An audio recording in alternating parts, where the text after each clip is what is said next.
अभी पिछली रिपोर्ट में मैंने आपको क्या बताया, लेबनान के अंदर सीज फायर है, फिर भी उसके बावजूद लगातार इसराइल ड्रोन हमला कर रहा, मिसाइल अटैक कर रहा, टारगेट करके पत्रोकारों को मार रहा। ये मैंने पिछली रिपोर्ट में बताया आपको। अभी उत्तरी गाजा के अंदर जो बेतलाइया का इलाका है, बेतलाइया, वहाँ पर एक मस्जिद के करीब में इसराइल ने ड्रोन हमला करा और उस ड्रोन हमले में 3 बच्चे मारे गए दोस्तों, और 5 लोग, मतलब टोटल 3 बच्चे और 2 महिलाएं या पुरुष, उनकी अभी पुष्टि नहीं है, पर टोटल इस हमले में ना 5 लोग मारे गए। गाजा के साथ में क्या है, इसराइल का सीज फायर और इसराइल के ड्रोन लगातार गाजा की जो फिजा है, गाजा का जो एयर स्पेस है उस पर उड़ रहे और जिधर समझ में आ रहा उधर बमबारी कर रहे।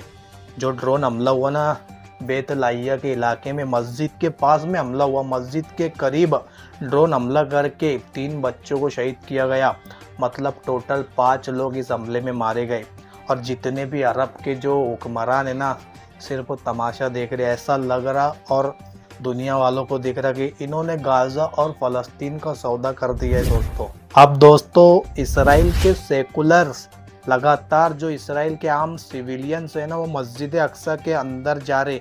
जो उसका परिसर है ना, जो उसका गिराव है मस्जिद अक्सा का, उस गिराव के अंदर जो बाउंड्री बनी है ना, उसके अंदर मस्जिद अक्सा सामने दिख रही।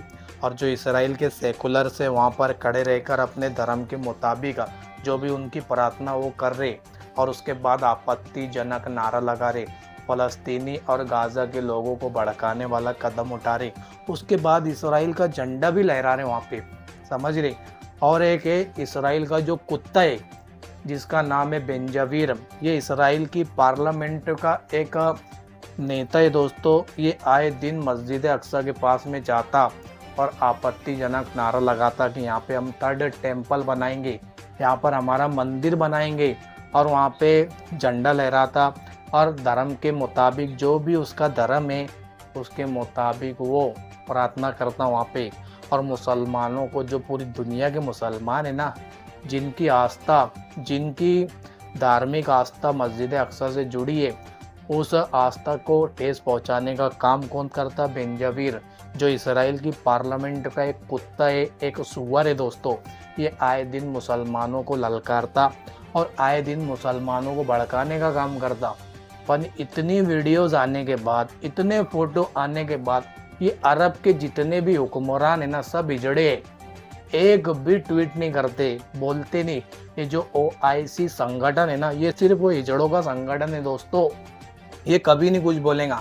और इसका एक ही फॉर्मूला है OIC का, एक पेज पर निंदा वाला लेटर लिख देंगे कि हम निंदा करते कि इसराइल ने गलत करा, उसके बाद इनका कोई स्टेटमेंट और कोई जवाबी कार्रवाई नहीं आती दोस्तों।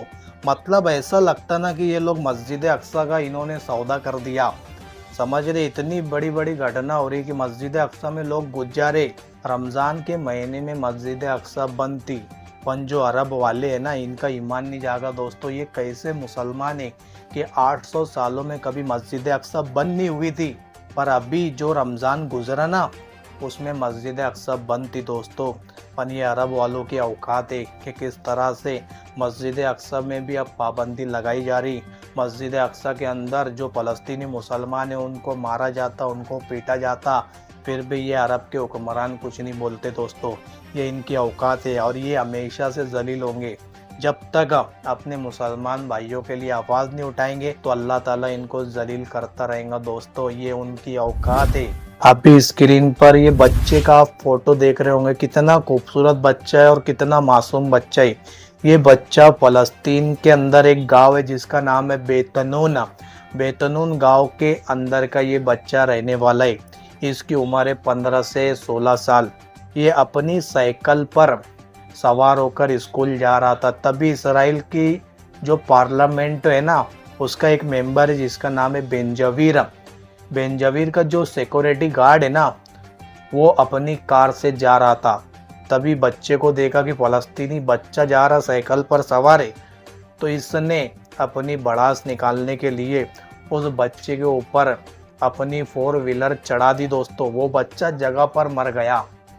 ये इसराइल के लोगों की मानसिकता, ये बेंजवीर जो सुअर की औलाद है ना, ये इसराइली पार्लियामेंट का एक सुअर है दोस्तों।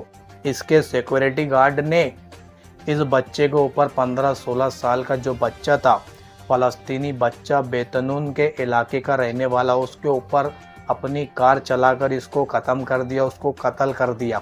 ये इस्राएली लोगों की मानसिकता है कि फ़लस्तीनी लोगों का, इस्राएली जो लोग हैं ना, 80 से 90% जो इस्राएली है वो चाहते हैं कि गाज़ा और फ़लस्तीन पूरा तबाह हो जाए। अगर ये रिपोर्ट आपको झूठ लग रही होंगी तो आप गूगल से चेक भी कर सकते और वेरीफाई भी कर सकते दोस्तों। फ़लस्तीन का ना एक बहुत तो खूबसूरत गांव है जिसका नाम है जिनीन। जिनीन का एक वाक़या मैं आपको बता रहा। एक महिला है जिसकी उम्र 47 से 45 साल बताई जा रही दोस्तों, और 2023 में इसराइली जो फोर्स है, इसराइल की जो सुअर फोर्स है, इसने इसके घर के दरवाजे पर हमला किया था, जिसके बाद ये जो महिला थी ना बुरी तरह से जख्मी हो गई थी और इसका 2.5 साल से इलाज चालू था। और इसी ज़िंदगी मौत की लड़ाई में ये औरत मारी गई दोस्तों। ये हर दिन की ना फ़लस्तीन की कहानी है, वेस्ट बैंक, रामल्ला, और जितना भी फ़लस्तीन का इलाका है और जहाँ पर रहने वाले, ये उनकी रोज़ की कहानी है दोस्तों। इसराइल के सेकुलर आते, कभी उनके खेतों के अंदर आग लगाएंगे, कभी उनके जो मकान है, मकान से कोई भी चीज़ चुरा कर लेके जाएंगे, फिर इस्राएली फोर्स आएंगे, उनके घर पे बुलडोज़र चलाएंगी। अगर वो अपने मकान के लिए खड़े होंगे, आवाज़ उठाएंगे, तो उनको गोली मारी जाएंगी। उनको कैदी बनाकर इसराइल की जो कैद है उसमें ले जाया जाएगा दोस्तों। ये हर दिन की, हर रोज़ की कहानी है। पर जितने भी लोग हैं सिर्फ तमाशा देख रहे कि गाज़ा फ़लस्तीन किस तरह से मिट रहा, तबाह हो रहा, और लोग अब इस चीज़ का सबूत बन रहे दोस्तों। अब गाज़ा की एक सैटेलाइट इमेज मैं आपके सामने रख रहा, किस तरह से गाज़ा पहले हरा भरा हुआ करता था। वहाँ पर बिल्डिंग, इंफ्रास्ट्रक्चर, इमारत सब नज़र आती थी। पर गाज़ा का इसराइल ने क्या हाल करा, ये आप सैटेलाइट इमेज में देख सकते कि जहाँ बिल्डिंग नज़र आती थी अब वहाँ पर जो राख का ढेर नज़र आ रहा, पूरी मिट्टी मिट्टी नज़र आ रही। यानी इसराइल ने पूरे गाज़ा सिटी को दोस्तों तबाह कर दिया है। मतलब एक देश को इसराइल ने दुनिया के सामने, और दुनिया सिर्फ तमाशा देख रही कि पूरे देश को इसराइल ने मिटा दिया, किस तरह से बमबारी करके वहाँ पर सब कुछ तबाह कर दिया। अब गाज़ा सिटी में कुछ नज़र नहीं आ रहा। ये सैटेलाइट इमेज है ना, मिडल ईस्ट में बहुत वायरल हो रही कि गाज़ा का इसराइल ने क्या हाल किया है दोस्तों। अब पूरी दुनिया का जो फीफा वर्ल्ड कप है ना, वो अमेरिका के अंदर होने वाला है दोस्तों। और इस फीफा वर्ल्ड कप में अगर कोई टीम खेलना चाहती है तो उसको पहले क्वालिफाई जो मैच होता उसको जीतना पड़ेगा, उसके बाद वो फीफा वर्ल्ड कप में खेल सकता। ऐसा ये फीफा वर्ल्ड कप का नियम है। और ईरान ने मैच जीता और अपने आप को क्वालिफाई किया, और वो फीफा वर्ल्ड कप में अब खेलने वाला है ईरान। और जो इटली की टीम थी ना दोस्तों, वो जो क्वालिफाई मैच हुआ फीफा वर्ल्ड कप का, तो वो क्वालिफाई मैच में इटली की टीम जीती नहीं। जिसके बाद भी जो ट्रम्प का इन्वॉय है ना, तो वो क्या बोल रहा कि जो ईरान की टीम की जगह पे इटली की टीम को शामिल करने की कोशिश कर रहा, मतलब कि इटली की टीम ईरान की जगह शामिल हो जाए। अरे वो तो मैच भी जीती नहीं हाँ इटली की टीम, और ईरान ने तो मैच जीत के बताया। जो क्वालिफाई मैच था वो जीत कर ईरान की जो टीम थी वो फीफा वर्ल्ड कप के लिए तैयार हो चुकी है। पर जो इटली की टीम थी उसने तो मैच भी नहीं जीता, और फिर भी कोशिश कर रहे हैं। जो ट्रम्प का इन्वॉय है ना, वो बीच में पड़कर इटली को फीफा वर्ल्ड कप में एंट्री दिलाने का काम